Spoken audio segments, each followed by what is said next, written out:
Sir আপুনি কৈছিলে আমি জুবিনক ন্যায় দিব নোৱাৰিলে আপুনি আমাক ভোট ন্যায়টো কৰিব দিলোৱেই।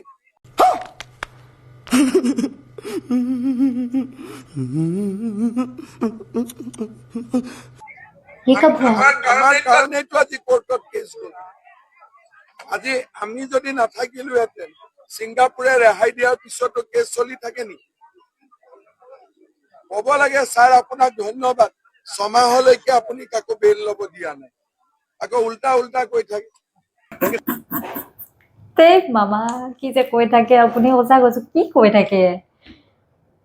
আচ্ছা মানিছো মানে ইলেকশ্যনৰ কাৰণে হয়তো বহুত টেনশ্যন হৈ আছে আপোনাৰ, বহুত ষ্ট্ৰেছ, ইলেকশ্যন ষ্ট্ৰেছ প্ৰেছাৰে হয়তো আপোনাক এইবোৰ আবোল তাবোল বকাইছে। যি হওক, মুখ্যমন্ত্ৰী এজনে যে এইবোৰ মানে এনেকে ফটোৱামি কৰিলে একদম শোভা নাপায়। কেতিয়া নি এফালে জুবিন দা কেতিয়া? মই বুৰ্বক নে কি নে মই গম পোৱা নাছিলো বাৰু। নহয় ময়ে মেবি গম পোৱা নাছিলো ন, বাকী হয়তো গোটেই ৰাইজে গম পাইছে যে জুবিন দাই ন্যায় পাইছে বুলি, মইহে হয়তো গম পোৱা নাই।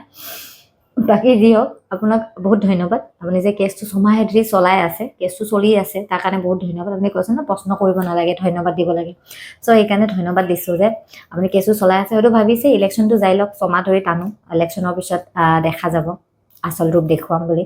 চ' ইমান ধুনীয়া কেছটো চলাই থকাৰ কাৰণে আপোনাক ধন্যবাদ। ধন্যবাদ আপোনাক শ্যাম কানু মহন্তৰ বেংক একাউণ্ট খুলি দিয়াৰ কাৰণে, আৰু সিদ্ধাৰ্থৰ 5 ষ্টাৰ হোটেল, পনীৰৰ ফেক্টৰী, এইবোৰ চিল আছিলে, এইবোৰ খুলি দিয়াৰ কাৰণে অশেষ ধন্যবাদ আপোনাক। গতিকে নাই আৰু এতিয়া কোনো আশা নাই আপোনাৰ ওপৰত, আপোনাৰ পৰা আমাক ন্যায় দিব নালাগে, আমাৰ জুবিন দাক আপুনি ন্যায় দিব নালাগে। জুবিন দাক অসমৰ ৰাইজেই ন্যায় দিব, আমাৰ প্ৰাণৰ শিল্পী, আমাৰ হিয়াৰ আমঠু জুবিন দাক অসমৰ ৰাইজেই ন্যায় দিব। আপোনাৰ ওপৰত আশা এৰি দিছোঁ। আৰু যিদিনা জুবিন ক্ষেত্ৰত সেই বৰষুণে উটুৱাই লৈ যোৱা দেখিছিলোঁ নহয়, সেইদিনা ৰাতিপুৱাই দেখি আমাৰ বুকু কঁপিছিলে, সকলো অসমবাসী ৰাইজৰে বুকু কঁপিছিলে, কান্দিছিলোঁ আমি আচলতে।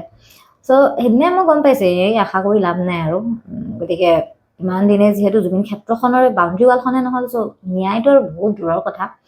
গতিকে সেয়াই আৰু, কিমান বুৰ্বক বনাব আৰু অসমৰ ৰাইজক, নবনাব, ট্ৰাই কৰি লাভ নাই। ইলেকশ্যন আহি আছে, গতিকে ন্যায় হৈ যাব, ন্যায় পাই যাব জুবিন দাই আমাৰ। এবাৰ অসমৰ ৰাইজেই ন্যায় দিব, বেছি দিন নাই, ইলেকশ্যন আহি আছে।